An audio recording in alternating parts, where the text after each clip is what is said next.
Aqua présente 5 choses à savoir qui pourraient vous sauver la vie un jour. Numéro 5.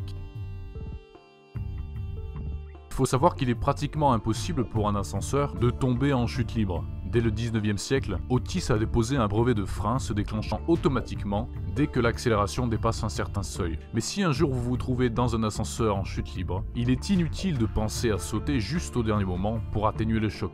Des essais ont montré qu'essayer de sauter avant l'impact était encore plus dangereux. Si vous avez des bagages ou des valises, empilez-les pour vous faire un coussin amortisseur. Ensuite, accrochez-vous aux éventuelles prises qui se trouvent dans l'ascenseur. Il est aussi conseillé de plier légèrement les jambes, mais l'idéal est de s'allonger au centre de la cabine pour répartir au maximum le poids du corps et minimiser ainsi les effets de l'impact au sol. Numéro 4. Si un jour en marchant sur un lac gelé, vous passez à travers la glace et que vous vous retrouvez dans l'eau glacée, il est très important de ne pas paniquer. En restant calme et en contrôlant votre respiration, vous arriverez à mieux penser et à mettre en place un plan pour vous sortir de l'eau. L'hypothermie apparaît au bout de quelques minutes, donc il vous faut tout d'abord retirer les objets ou les vêtements lourds qui pourraient vous alourdir. Cela réduit le risque de noyade. Vous devez ensuite concentrer votre énergie à sortir le plus rapidement possible de l'eau plutôt que d'attendre des secours. En restant dans l'eau, vous réduisez vos chances de survie de 50%. Concentrez-vous pour retourner à l'endroit d'où vous êtes tombé, car le bord est probablement suffisamment résistant pour soutenir votre poids. Une fois que vous avez décidé de l'endroit où vous voulez sortir de l'eau, nagez-y rapidement et attrapez le bord de la glace. Essayez de sortir le haut de votre corps le plus haut possible, accrochez-vous au-dessus de la glace et utilisez vos avant-bras et vos coudes pour vous soulever. Basculez ensuite le haut de votre corps à l'horizontale et battez des jambes le plus fort possible pour vous propulser hors de l'eau. Si vous n'arrivez pas à sortir tout seul, gardez votre énergie en bougeant le moins possible en attendant les secours. Croisez vos jambes pour conserver votre chaleur et essayez de garder les bras hors de l'eau, car votre corps perd sa chaleur 32 fois plus vite dans l'eau froide que dans l'air froid. Une fois que vous êtes sorti de l'eau, vous devez rouler sur 1 ou 2 mètres loin du trou où vous êtes tombé avant d'essayer de vous relever. Numéro 3.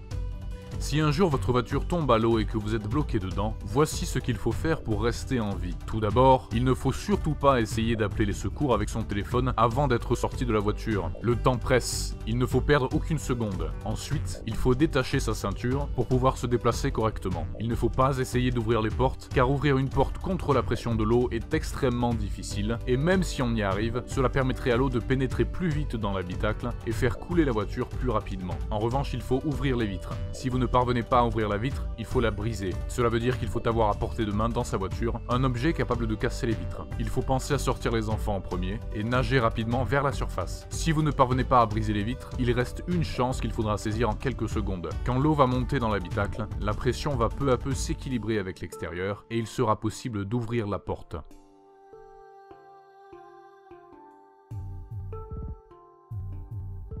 Numéro 2. Si vous vous retrouvez pris au piège dans un orage, il faut tout de suite rentrer à l'intérieur d'un abri pour minimiser le danger. Les bâtiments imposants et habités, qui comportent un système de paratonnerre, sont les mieux adaptés. Si vous ne trouvez pas de bâtiment proche de vous, entrez dans une voiture. Il faut s'assurer que les vitres et les portières sont bien fermées et ne pas allumer la radio. Il ne faut pas se réfugier dans les petites structures telles que les toilettes publiques, les abribus et les refuges sans toit qui n'offrent pas de protection et sont donc dangereux par temps d'orage. Il ne faut pas se tenir debout sous un arbre car la foudre frappe ce qui se trouve en hauteur. Il faut fermer les fenêtres et surtout ne pas toucher de surface métallique ou électrique comme les téléphones. Il est aussi déconseillé de prendre un bain ou une douche pendant un orage. Numéro 1.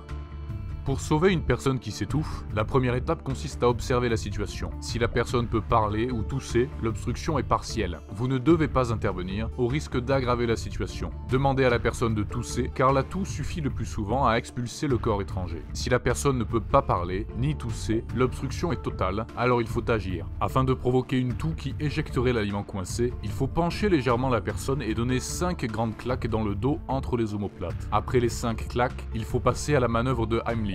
Vous devez vous placer derrière la personne qui fait une fausse route. Posez ensuite votre poing fermé entre son nombril et son thorax et placez votre autre main par-dessus celle-ci. Il faut ensuite appuyer fermement vers vous et vers le haut. Si malgré cela la personne n'a pas pu évacuer l'objet, il faut recommencer un cycle de 5 claques et 5 compressions jusqu'à l'arrivée des secours.